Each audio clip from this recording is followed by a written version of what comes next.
드라마에서 굉장히 서민으로 나오는 사람들이 막 스팸 구워 먹고 그런 걸 보면은 사람들은 충격적이거든요. 해방시켜서 이제 독립국가로 만들어야 되는 대상으로 여기고 있다라는 거죠. 사실 이게 좀 어이가 없기는 합니다.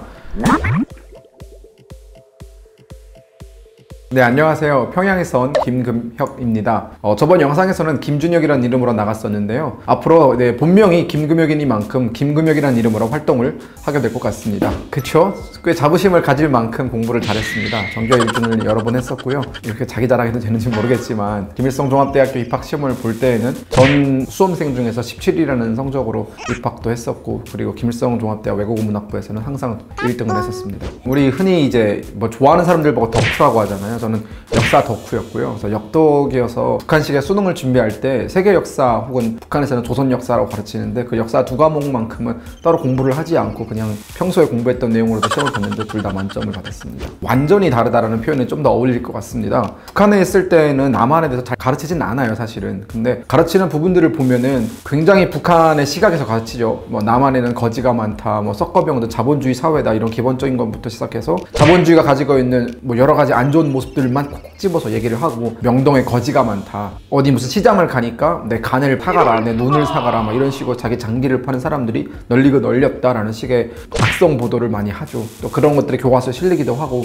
어렸을 때는 그런 것들을 되게 많이 믿었던 것 같아요. 네, 오늘은 북한에서 남한을 어떻게 가르치는지 알아보는 시간을 가져보도록 하겠습니다. 첫 번째는 북한에서는 남한을 미국의 식민지라고 가르칩니다. 북한에서는 그 국가의 정통성이라든가 그 조선민주주의인민공화국이라는 국가가 한반도를 대표하는 국가다라고 가르치기 위해서는 남한이라는 국가가 뭐 국가로서의 정통성이 없고 미국의 식민지 정부에 불과하다는 사실을 계속해서 부각시켜야 되기 때문에 교과서에서부터 그러한 내용들을 많이 가르칩니다. 예를 들면 이승만 대통령이 뭐 미국의 앞잡이였다, 그렇기 때문에 남한의 많은 사람들은 북한과의 그런 협력 관계를 통해서 통일된 정부를 세우려고 했었지만 이승만 대통령이 혼자서 단독 정부를 구성했다라는 식의 뭐 교육을 굉장히 많이 하는 편이고요. 그래서 이승만 정권을 괴뢰 정권이라고 부르고, 그때 시작된 괴뢰 정권이 지금도 여전히 괴뢰 정권이라고 부르는 겁니다. 여러분들 괴뢰라는 뜻 아시죠? 괴뢰라는 뜻은 누군가의 앞잡이라는 뜻이거든요. 그래서 미제의 앞잡이, 괴뢰 정권, 이렇게 이제 수식이 되는 거죠. 북한에서는 주한미군 존재 자체에 대해서 굉장히 눈에 가시처럼 생각을 하기 때문에 주한미군은 반드시 나가야 되는 존재라고 이제 북한은 인식을 하고 있습니다. 왜냐하면 주한미군이 있기 때문에 북한이 남한을 침공하지 못하는 것이거든요. 주한미군이라는 존재 자체는 북한으로서는 뭐 한국과의 어떤 대화를 함에 있어서 가장 첫 번째로 다뤄야 될 문제입니다. 그래서 항상 뭐 기회가 있을 때마다 주한미군 나가라, 혹은 뭐 우리 한국 내 존재하고 있는 조국 세력들의 입을 통해서 주한미군 내보내기 운동 같은 걸 많이 펼치는 편이죠.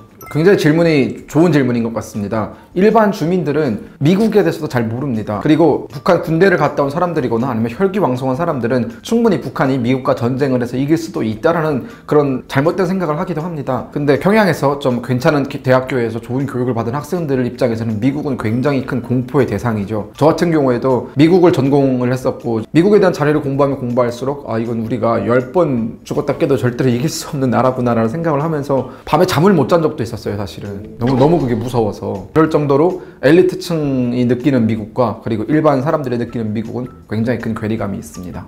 여기서 재밌는 포인트가 있어요. 우리 4.19 혁명에 대해서 북한에서도 가르치거든요. 근데 북한에서는 어떤 식으로 가르치냐면은 남한의 민중이 들고 일어나서 이승만 괴뢰 도당을 몰아낸 그런 의미 있는 사건이다 라고 가르칩니다. 사실 시각은 우리랑 비슷하죠. 북한은 여기다가 또 플러스해서 이때가 한반도를 통일시킬 수 있는 절호의 기회였다라고 생각을 하는 겁니다. 그러니까 북한의 인식하기에는 당시 이승만 대통령을 몰아냈던 세력 중에는 북한의 우호적인 세력들도 상당 부분 있었기 때문에 여기서 김일성이 조금만 더 진취적으로 행동을 했더라면 뭔가 북한의 우호적인 분위기가 만들어져서 이제 이승만 대통령이 물러난 다음에 김일성을 중심으로 하는 통일된 정부가 세워질 것이라고 생각을 했었고, 김일성도 그때를 두고두고 후회한다고 늘 얘기를 했었거든요. 그때가 절호의 기회였다라고. 북한은 늘 내세우는 게 자주성이거든요. 자주성을 먼저 확립하기 위해서는 언어를 사용하는 측면에 있어서도 본인들의 언어를 더 많이 사용해야 한다고 주장을 하기 때문에 뭐 정말 텔레비전이나 이런 어쩔 수 없는 단어들을 제외하고는 다 북한식의 용어를 사용을 합니다. 예를 들어 뭐 축구 게임 북한이랑 남한이랑 붙으면 제일 헷갈리는 게 그 용어거든요. 여러분들은 우리나라에서 페널티킥을 북한에서 뭐라고 하는지 아세요? 피디님 혹시 아시겠어요? 레게토?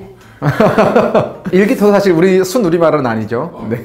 11m 벌차기라고 합니다. 그러니까 11m에서 그러니까 페널티를 넣는 차기다. 페널티 킥이잖아요. 벌차기 그대로 번역해가지고 한국에 와서 페널티 킥과 이제 11m 벌차기 비교했을 때 굉장히 촌스럽지만 나름 의미는 있다라고 생각을 합니다. 두 번째는 남한은 북한을 침략한 나라다라고 가르칩니다. 북한에서 살다가 한국으로 오신 대부분의 분들이 제일 먼저 생각을 바꿔야 되는 것들이 한국 전쟁은 북한이 먼저 일으킨 전쟁이라는 것. 그러니까 북한에 있을 때에는 사람들은 이승만 괴뢰도당이 이제 미국과 연합을 해서 38도선을 넘어서 북한을 침공했다라고 이제 가르치거든요. 근데 사실 그건 사실이 아니고 북한이 오래전부터 준비를 했고 1950년 6월 25일 새벽 4시 이제 새벽을 틈타서 한반도 전역에서 전쟁을 일으킨 그런 사건이거든요. 그래서 저희 때는 그런 식으로 많이 가르칩니다. 이승만 괴뢰도당이 새벽이랑 틈타서 북한을 침공했는데 북한이 그걸 잘 막아내고 3일 만에 서울을 회복했다. 뭐 이런 식의 뭐 전투나 혹은 이런 식의 뭐 전략적인 뭐 그런 것들은 세계 전쟁사에 있어본 적이 없기 때문에 북한군이 그만큼 위대하다, 뭐 김일성이 위대하다고 가르치는데 사실 북한에 있을 때도 그것에 대해서 긴가민가 했어요. 이게 군사학적으로 아무리 따져봐도 말이 안 되는 거예요. 공격을 받은 사람이 어떻게 3일 만에 그걸 회복하고 서울까지 함락할 수 있는지에 대해서는